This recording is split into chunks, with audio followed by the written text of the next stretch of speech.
Kisah Nabi Muhammad dari lahir, wahyu pertama, berdakwah, Isra Miraj sampai beliau wafat. Nabi Muhammad SAW merupakan junjungan bagi Muslim dan merupakan sosok utama dalam sejarah agama Islam. Bahkan dapat dikatakan, seluruh Muslim pasti mengenal sosok seorang Nabi dengan segala kebaikan dan kerendahan hatinya ini.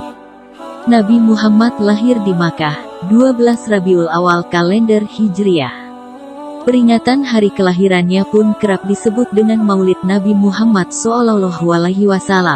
Maulid Nabi Muhammad setiap tahunnya selalu berbeda dalam kalender Masehi, hanya pada kalender Hijriah yang tetap jatuh pada 12 Rabiul Awal. Nabi Muhammad pun disebut sebagai utusan Allah Subhanahu Ta'ala yang menjadi teladan seluruh umat di dunia, baik dari zaman kenabian hingga zaman modern saat ini. Nabi Muhammad merupakan nabi paling akhir yang diutus Allah untuk menuntun umat di dunia, di mana Allah menjadikan Nabi Muhammad sebagai nabi penutup. Sebagai utusan Allah paling akhir, Nabi Muhammad menyempurnakan ajaran Allah yang telah disampaikan oleh nabi-nabi sebelumnya. Sama seperti nabi-nabi sebelumnya, Nabi Muhammad pun mendapatkan wahyu yang luar biasa dari Allah Subhanahu Ta'ala. Tetapi berbeda, Allah memberikan wahyu berupa petunjuk bagi Nabi Muhammad untuk membaca kitab suci Al-Quran agar terang dalam menjalani kehidupan. Berikut kisah perjalanan Nabi Muhammad, mulai dari kelahiran hingga wafatnya, yang sekaligus menjadi Rasul utusan Allah. Kisah Nabi Muhammad yang pertama harus diketahui adalah soal kelahirannya. Kala itu, kelahiran Nabi Muhammad bertepatan dengan peristiwa pasukan gajah yang tengah berusaha merobohkan Ka'bah. Pada saat itu, Allah mengirimkan burung-burung ababil untuk menjatuhkan batu-batu pembawa wabah penyakit kepada pasukan gajah, yang sedang berupaya menghancurkan tempat suci dan bersejarah umat Islam yaitu Ka'bah.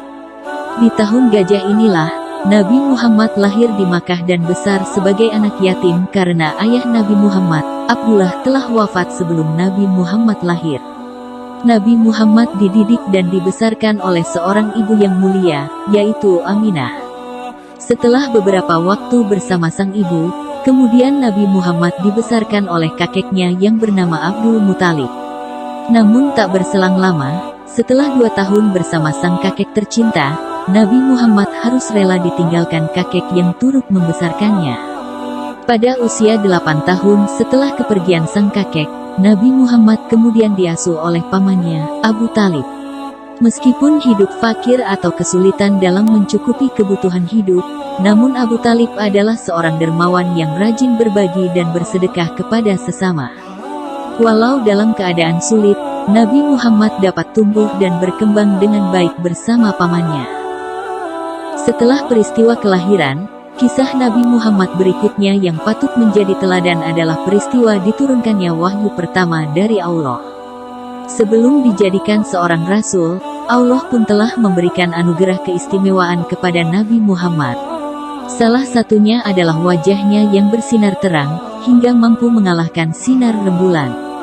Ini dikatakan sebagai tanda kebesaran Allah, yang menunjukkan Nabi terakhir dengan kemuliaan dan kedudukan yang tinggi. Selain karunia wajah yang bersinar, Rasulullah juga diberikan wahyu pertama yang sungguh luar biasa dari Allah. Menjelang diturunkannya wahyu pertama, Rasulullah mendapatkan sebuah mimpi di mana malaikat Jibril datang menghampirinya. Nabi Muhammad pun merenung dan memikirkan mimpi yang dialaminya dengan menyendiri di Gua Hira. Kemudian di tempat itulah, Nabi Muhammad diperlihatkan Allah bahwa mimpi yang dialaminya benar adanya. Pada saat itu, malaikat Jibril datang kepada Rasulullah dan menurunkan wahyu pertama yang diberikan Allah. Saat itulah, Allah menurunkan ayat dari Al-Quran surat Al-Alaq 1-4, yaitu sebagai berikut. Bacalah dengan menyebut nama Tuhanmu yang menciptakan, Dia telah menciptakan manusia dari segumpal darah. Bacalah, dan Tuhanmulah yang Maha Pemurah, yang mengajar manusia dengan perantaraan kalam. Dia mengajarkan kepada manusia apa yang tidak diketahuinya. Quran Surat Al-Alaq 1-4. Setelah peristiwa itu, Nabi Muhammad pulang dengan perasaan takut.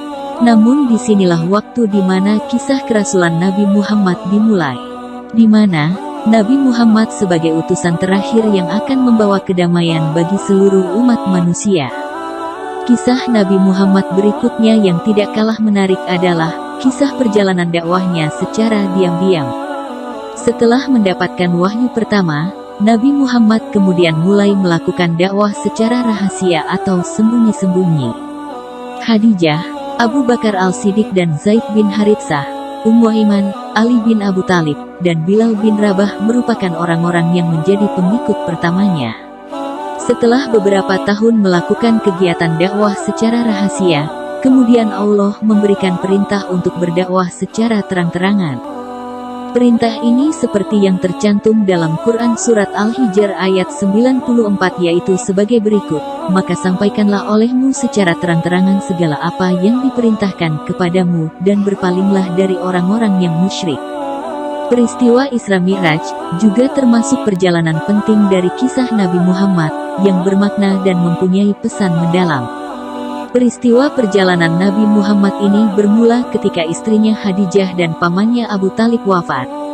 Meninggalnya dua orang penting dalam hidup Nabi Muhammad ini terjadi pada tahun ke-11 kepemimpinan Nabi Muhammad. Tahun tersebut merupakan tahun yang menyedihkan bagi seorang Nabi Muhammad. Ia harus kehilangan istri tercinta yang selalu mendampingi serta pamannya yang telah mengasuh sejak kecil. Namun setelah peristiwa itu, Allah mengutus malaikat Jibril untuk mendampingi Rasulullah melakukan perjalanan dari Masjidil Haram ke Masjidil Aqsa. Perjalanan ini disebut juga dengan Isra. Isra di sini ketahui sebagai perjalanan Nabi Muhammad dari Masjidil Aqsa menuju langit ketujuh yang disebut dengan Miraj. Pada peristiwa inilah, Rasulullah mendapatkan perintah sholat 5 waktu yang wajib ditunaikan seluruh umat muslim. Wafatnya Nabi Muhammad, Rasulullah wafat bertepatan dengan wahyu Allah, surat Az-Zumar ayat 30 turun. Dalam surat tersebut berisikan, sesungguhnya kamu akan mati dan sesungguhnya mereka akan mati pula. Beliau sempat menderita sakit kepala dan demam tinggi sejak bulan Safar tahun 11 Hijriah. Rasulullah sakit selama 2 minggu, kemudian ia mendatangi rumah istri-istrinya, salah satunya yakni Aisyah, dengan kondisi tubuh yang sudah lemah. Itulah kisah Nabi Muhammad SAW mulai dari kelahirannya hingga akhir hayatnya, yang dimana berisikan perjalanan hidup dan perjuangannya dalam berdakwah dan menyebarkan agama Allah. Sekian kisah ini, wassalamualaikum warahmatullahi wabarakatuh.